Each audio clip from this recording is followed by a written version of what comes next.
Meu nome é Luiz Eugênio Quintão Guerra, eu sou itabirano, de família tradicional aqui, fiquei aqui até os 15 anos, mas minha mãe e meu pai continuam aqui, né? Quer dizer, meu pai já faleceu, minha mãe mora aqui ainda, então eu estou sempre aqui. Eu sou cartunista, caricaturista, escultor, né? Eu cursei o curso de Belas Artes na UFMG e fiz engenharia civil na PUC-MG. Trabalhei 5 anos como engenheiro, depois larguei e fui viver só de arte. Aí eu trabalhei em jornal, diários lá em Belo Horizonte, Diário do Comércio, Hoje em Dia, um pouco no estado de Minas, mas mais no Diário do Comércio e Jornal de Casa. Eu não sei se você lembra, né, que era um jornal que circulava semanalmente. Fui editor de arte do Diário do Comércio, do Jornal de Casa, e depois saí e freelancer, né?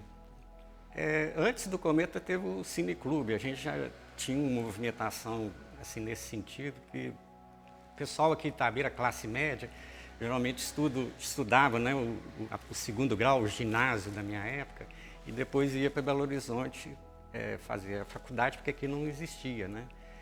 Então, muitos dos meus amigos e tal já estavam lá em Belo Horizonte e muitos participavam de movimento estudantil e tal. E, inclusive, do movimento cineclubista, que na época estava explodindo, né? Tal. Aí a gente criou esse Cineclube Lima Barreto, que passava filmes na praça, ia para os bairros e tal. E depois nós fizemos uma feira de arte na Pracinha do Pará, que é o meu bairro. E como toda cidade, eu acho que tem assim, um clube de esquina, né? Como Belo Horizonte, aqui tinha, que era na rua lá, Alfredo Sampaio com Trajano Procópio, que é do lado da minha casa, né? Essa rua começou a ser chamada Cabral Street, que o Cabral era o dono da mercearia, o seu Cabral, né? E era anos 60, né? Aquela revolução toda dos costumes, Beatles, Rolling Stones, e essa coisa da ditadura, né? E muita censura. E a gente, acho que tinha muita coisa para dizer, né? E tal. E a gente, por exemplo, o Lúcio, que foi o primeiro editor do jornal, ele já fazia um jornal anteriormente, da turma dele, lá do Cabral Street, que era o Sobrevivente. E eu, mais novo, tal, eu fazia da minha, que era uma geração abaixo, que era Cabral Brinha, né? Que era um jornalzinho. Aí a gente resolveu reunir e fazer o Cometa, porque a gente achava que os jornais daqui do interior eram muito aquela coisa só de propaganda, de colunas sociais, e a gente achava que tinha muito mais o que falar. E tinha aquele preconceito contra o Drummond também, né? Um certo ranço, né? A coisa provinciana, né? De Drummond, por causa daquele poema, né? O Retrato na Parede, como dói, né?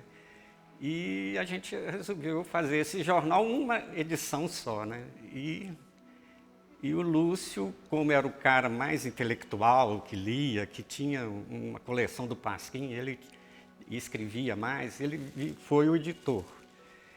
E a gente reuniu, eu como era o que desenhava, sobrou para eu fazer as artes, né, tal. E ali começou, né? E quando a gente fez o primeiro número, a repercussão foi muito boa, teve até a entrevista com o Dom Mário Gurgel, que é o bispo, eles estão comemorando agora o centenário dele aqui na cidade. E ele era um bispo progressista e tal, e ele falou muitas verdades que deu uma repercussão muito boa, né? Então a gente falou, já que esse deu certo, vamos fazer mais um, né, tal. E a gente, quem financiou a gente foi o irmão do Lúcio, que já trabalhava como engenheiro na Petrobras, e o Marco Antônio Peru, que era engenheiro da Vale, aí ele endossava o projeto, então eles financiaram a gráfica, né, tal.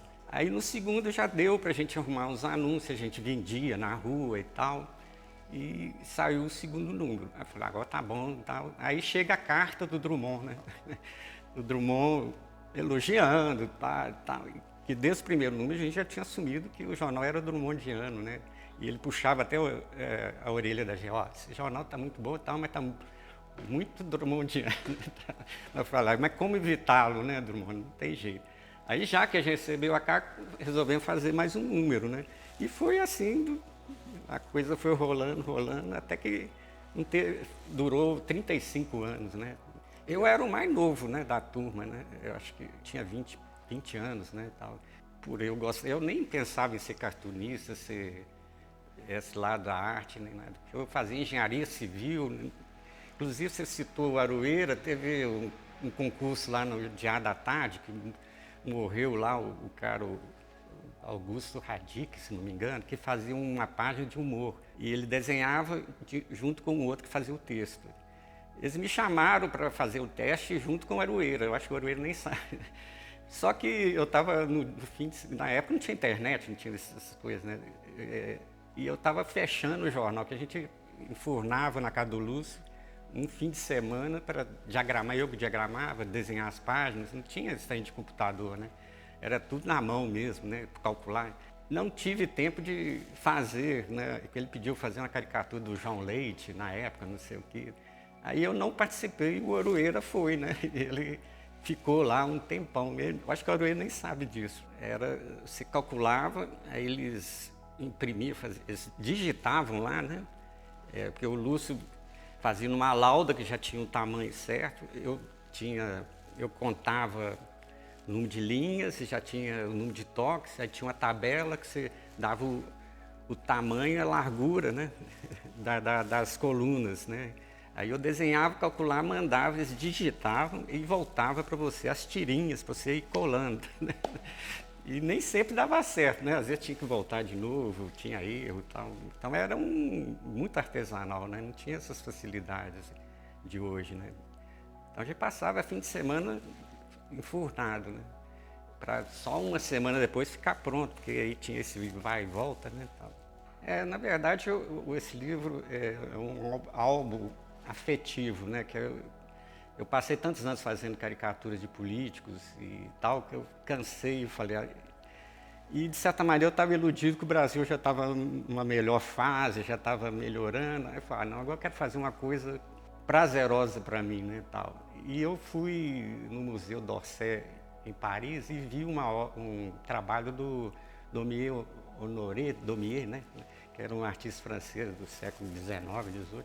Ele era ceramista, desenhista e tal. E ele tinha cerâmicas caricaturais de políticos da obra. Aí quando eu vi aquilo, eu falei, isso aqui dá um jogo, né, tal. E eu tinha visto também um livro do Bordalo Pinheiro, que era um ceramista também, caricaturista, português, que morou aqui no Brasil na época de Dom Pedro II, né. Ele quase até foi assassinado aqui por causa das caricaturas dele. E ele fazia um perfil, assim, no jornal da época, né?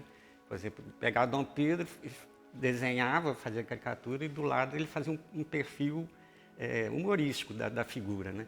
Então eu usei esse modelo. O livro chama Álbum das Glórias Musicais, porque o livro do Bordaro era Álbum das Glórias só, né?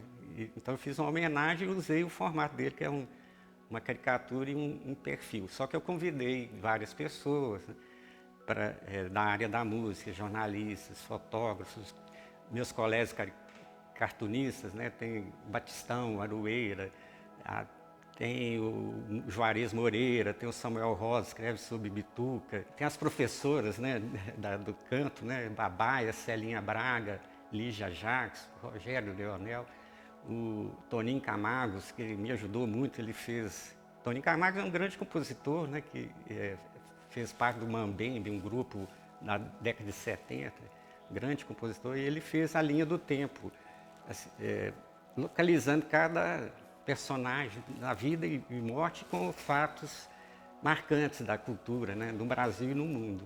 Então o livro, assim, levei 10 anos fazendo as cerâmicas, né, porque cada um no mínimo um mês para ficar pronto.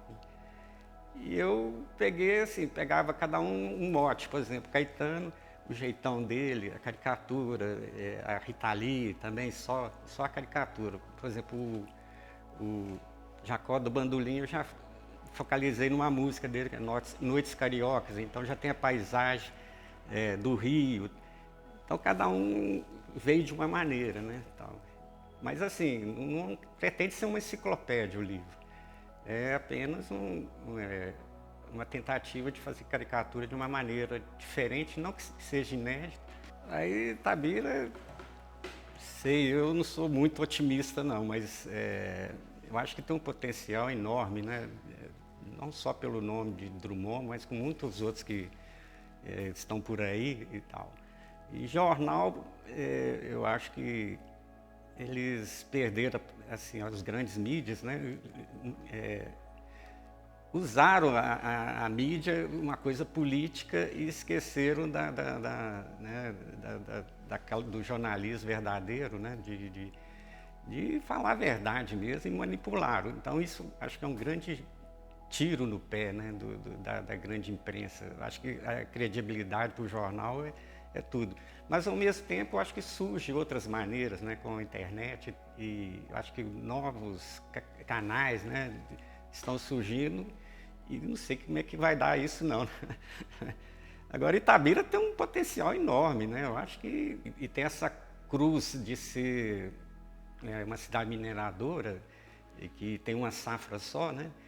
Então, acho que a hora é agora, se o pessoal tem que abrir o olho e pensar no futuro com esse potencial todo para ver se sai dessa enrascada, né? Porque é uma cidade que tem muito potencial. Acho que esse lado cultural mesmo é um grande, né? O Drummond, pô, quem não gostaria de ter um poeta que, né, escreveu sobre a cidade, ter a crônica de Drummond contando a história, a crônica, a poesia, né, da cidade, é um privilégio para poucos.